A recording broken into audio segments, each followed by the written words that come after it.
저는 어렸을 적에 홍길동, 임꺽정 이런 사람들을 아주 되게 멋있게 생각을 했습니다. 홍길동전을 보면 그런 얘기잖아요, 그죠? 어렸을 때부터 서자로 태어나가지고 아버지를 아버지라 부르지 못하고 형을 형이라 부르지 못하는, 즉 호부호형을 하지 못하는 그 불행 가운데서 가출을 하죠. 집을 나가서 억울하고 어려운 사람들 만나서 부하로 삼고 활빈당을 조직을 합니다. 악당들을 혼내주고 그들의 재물을 빼앗아서 가난한 자들에게 나누어 주죠.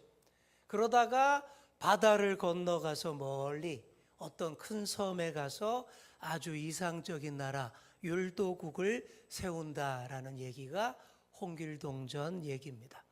그때 홍길동이 나라를 세웠던 섬이 오늘의 오키나와다. 그런 얘기를 많이 합니다. 그렇게 따지면 우리 일본 땅이 우리나라 땅인 거죠, 그죠? 원래는 그랬는데 이제 그렇게 됐다는 거죠. 자, 그런데 나라마다 이런 부류의 사람들이 다 있어요. 영국에는 로빈 훗이 있습니다. 독재자와 영주들의 수탈을 피하여서 숲으로 들어간 로빈 훗이 활을 아주 잘 쏴서 악당들을 혼내주고 약자들을 돕습니다. 자, 그리고 스위스에는 누가 있을까요? 이거 누구죠? 빌헬름 텔, 윌리엄 텔이라고 합니다. 스위스를 압제하는 오스트리아 제국에 저항하다가 아들의 머리 위에 사과를 올려놓고 쏴라. 이런 벌을 받게 됩니다. 하지만 멋지게 사과를 정확하게 맞춰버립니다. 그 길로 독립운동가가 되어서 싸웁니다. 자, 또 중국에는요, 수오지에 보시면 양산박의 108용사들이 또 있습니다. 이런 이야기들의 공통점이 뭐냐?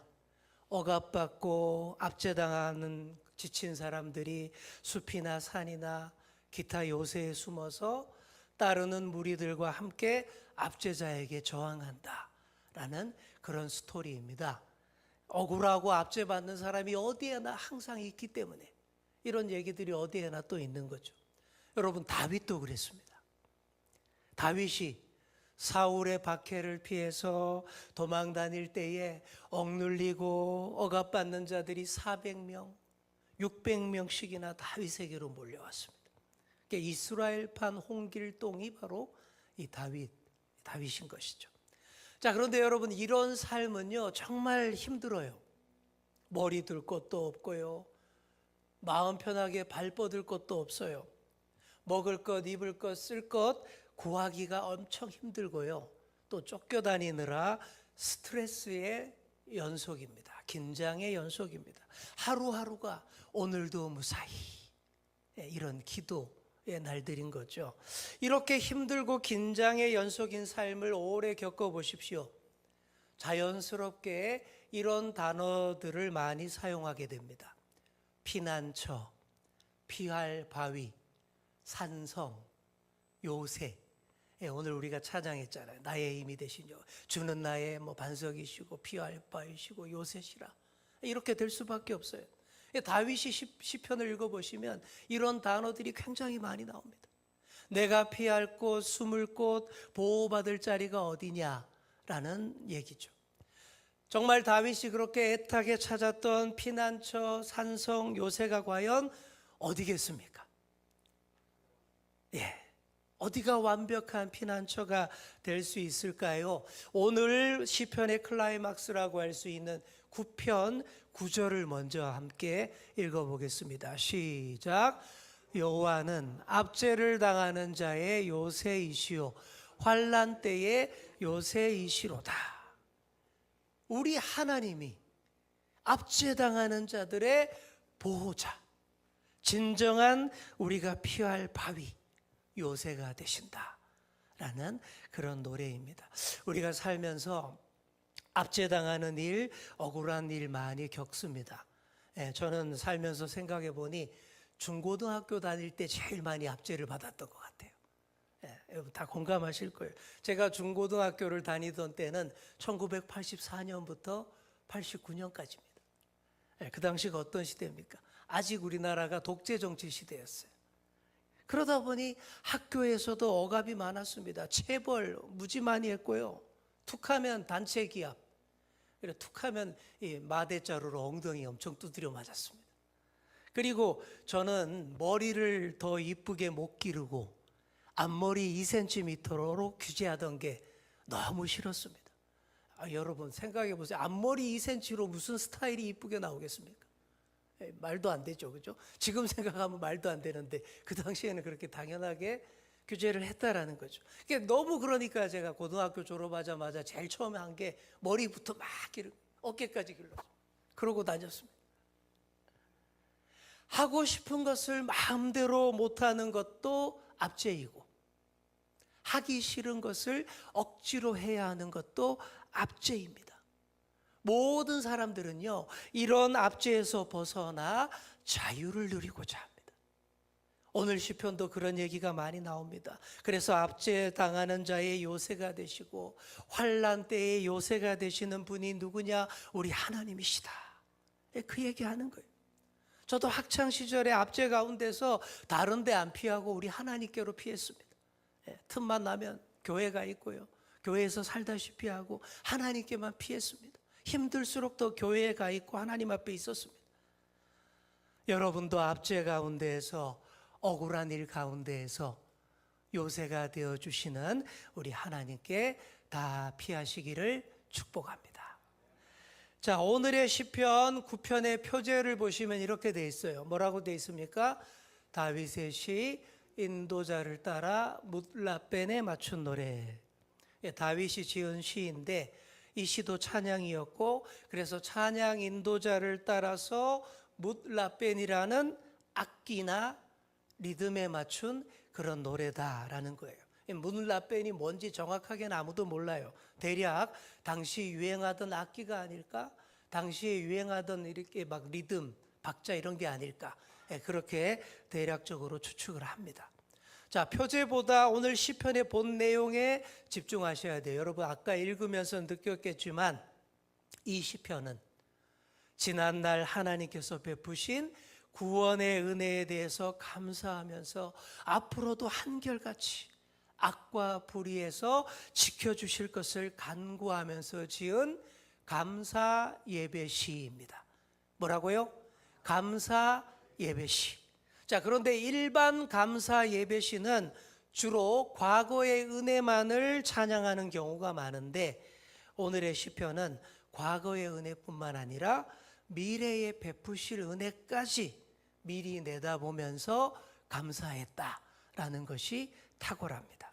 자, 우리 1절부터 3절 우리 같이 함께 읽겠습니다. 시작. 내가 전심으로 여호와께 감사하오며 주의 모든 기이한 일들을 전하리이다.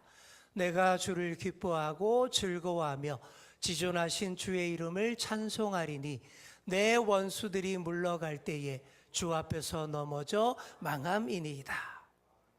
자, 왜 내가 하나님을 이렇게 힘차게 찬양하는지를 말하는 부분입니다. 시작부터 아주 힘차게 시작해요. 그리고 이 시가 아주 경험적인 시라는 것을 알 수가 있습니다. 한 나라의 왕으로서 최고 군사령관이었던 다윗이 원수를 쳐서 이겼던 그 과거의 승리들에 대해서 먼저 감사합니다. 그러면서 그런 과거의 영광들이 앞으로도 계속될 것을 소망하는 거예요. 큰 구원을 체험한 사람의 노래입니다. 원수들을 다 물리쳐 주신 일, 악한 이방 나라들을 격파한 일 등을 말하고 있는데 이런 경험적, 체험적 신앙 앞에서는요, 누구도 함부로 할 수 없습니다.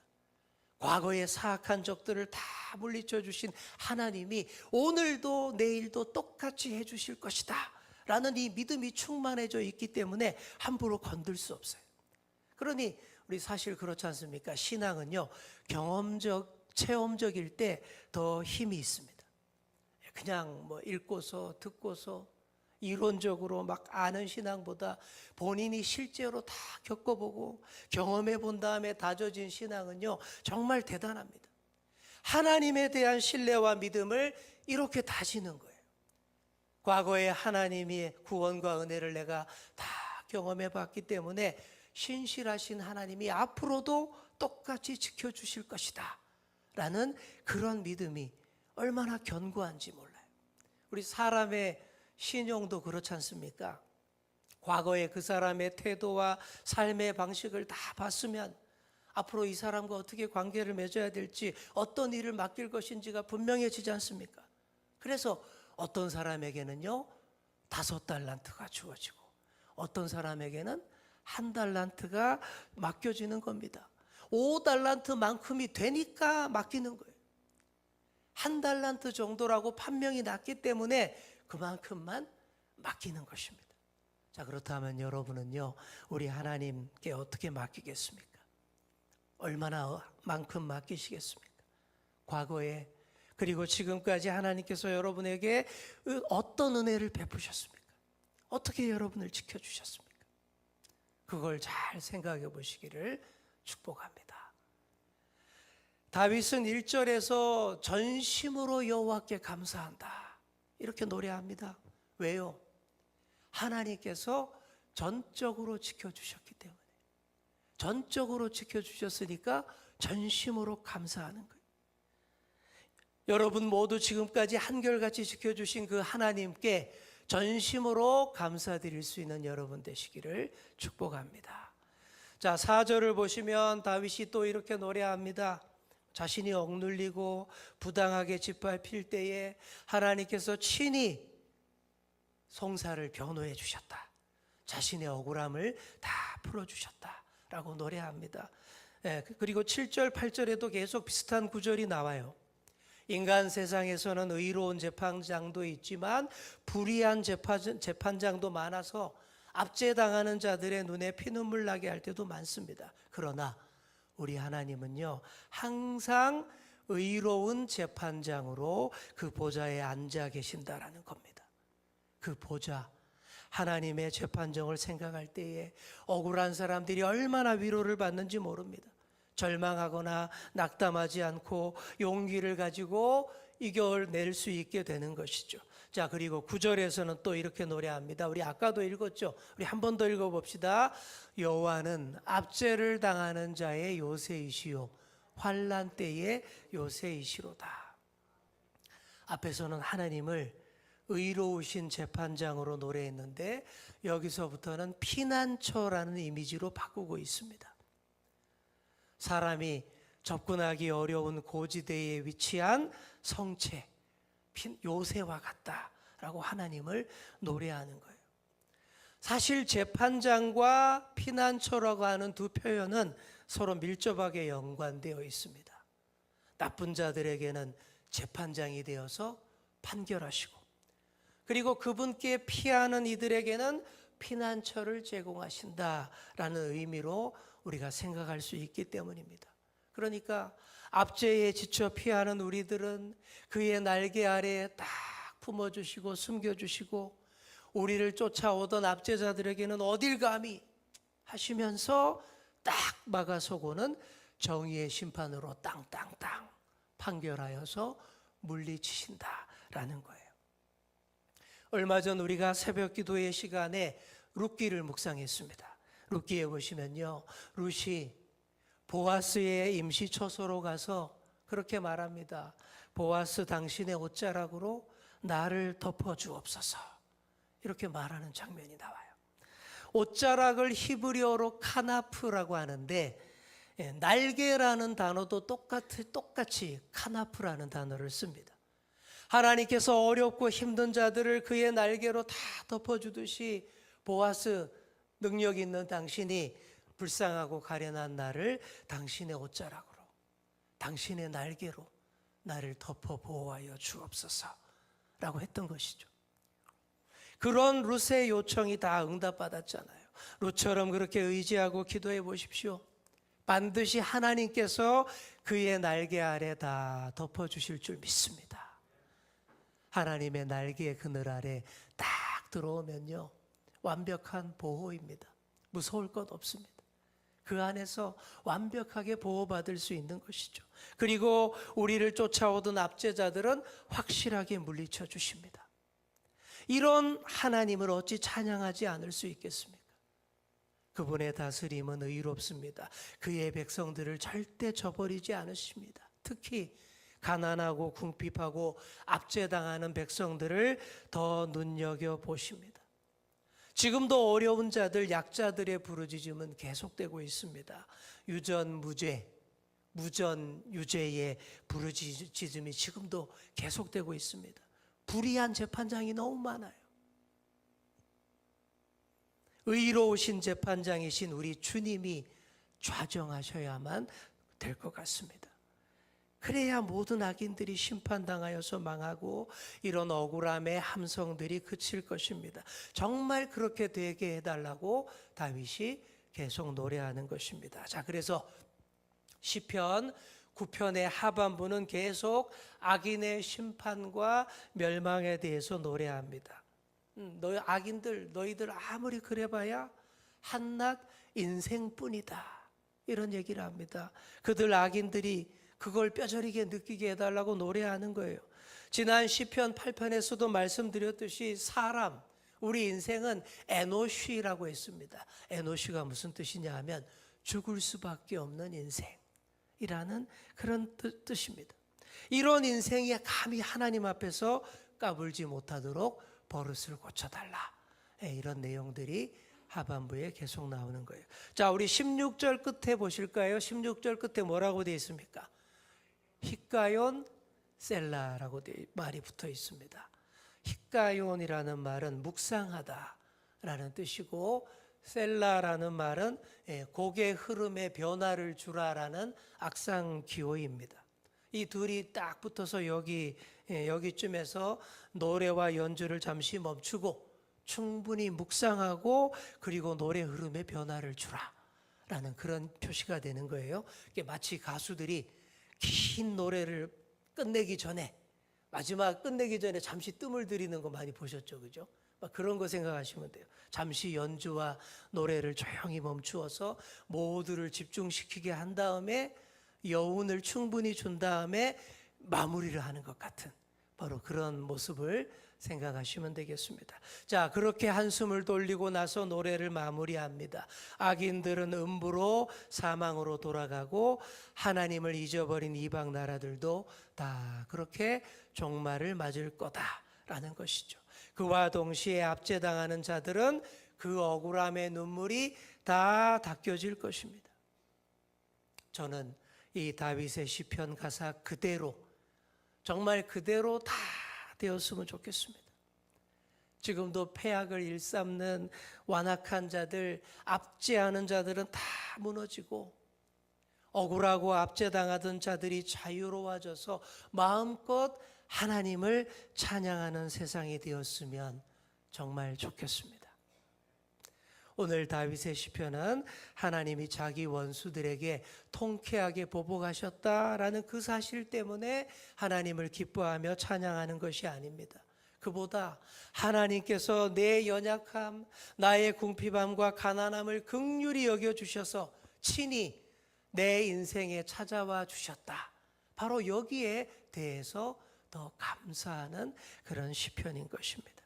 그렇게 그분이 나를 찾아와 주시니 내면 깊숙한 곳에서 감사와 기쁨의 노래가 절로 터져 나왔던 것입니다. 사랑하는 성도 여러분, 주님은 우리 환난 때의 요새입니다.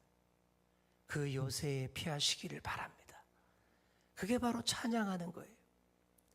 승리의 찬양이 막 울려 퍼지는 내 요새를 누구도 뚫고 들어올 수 없는 줄 믿습니다.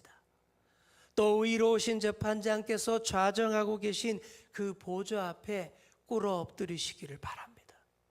그게 바로 기도입니다. 내 기도가 다 아뢰어졌을 때 재판장의 망치 소리가 땅땅땅 울려 퍼지면서 너의 기도가 다 응답되었노라, 판결문이 낭독될 것입니다. 이렇게 승리하시고 감사 찬양 온전히 올려드리시는 그런 우리 모두가 되시기를 간절히 축원합니다.